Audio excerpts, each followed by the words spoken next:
মুসিবত তো তখনই হয়েছে যখন আমরা আল্লাহর রাসূলের দুশমনকে মুসলিম বলে দিয়েছি, যখন আমরা সাহাবীদের দুশমনকে মুসলিম বলে দিয়েছি। দুনিয়া যদি উল্টেও যায়, যদি কিয়ামত হয়ে যায়, যদি আমরা মৃত্যুবরণ করি, আমাদেরকে যদি ফাঁসির কাস্টে তোলা হয়, আমাদেরকে যদি শুলিতে চড়া হয়, তারপরেও আমরা শিয়াদেরকে কাফের বলতেই থাকবো।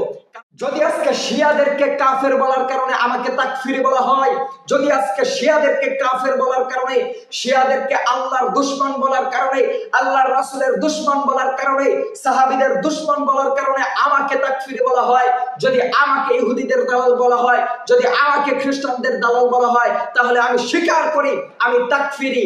কারণ আমার পূর্বে ইমাম আবু হানিফা রাহিমাহুল্লাহ শিয়াদেরকে কাফের বলেছেন, আমার পূর্বে ইমাম শাফিঈ, ইমাম মালিক, ইমাম আহমদ ইবনে হাম্বল, ইমাম বুখারী রাহিমাহুল্লাহ শিয়াদেরকে কাফের বলেছেন। ইমাম আবু হানিফা রাহিমাহুল্লাহ বলেছেন, যারা আবু বকর এবং উমরের খিলাফত নিয়ে প্রশ্ন উঠাবে, খিলাফত নিয়ে সন্দেহ করবে, তারা কাফের। আজকে শিয়ারা, আজকে খোমেনি আবু বকর এবং উমর রাদিয়াল্লাহু তাআলা আনহুর খিলাফতের ব্যাপারে প্রশ্ন তোলে। ইমাম শাফিঈ রাহিমাহুল্লাহ বলেছেন, কোন রাফেজি শিয়ার জন্য আল্লাহর রাসূলের শাফায়াত বরাদ্দ হবে না, কারণ আল্লাহর রাসূলের শাফায়াত শুধুমাত্র মুসলিমদের জন্য।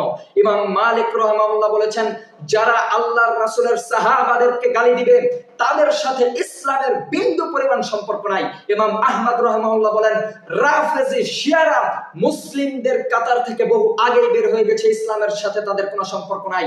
ইমাম বুখারী রাহিমাহুল্লাহ বলেছেন, আমি একজন শিয়ার পেছনে সালাত আদায় করাকে ইহুদির পেছনে সালাত আদায় করার সমপরিমাণ মনে করি।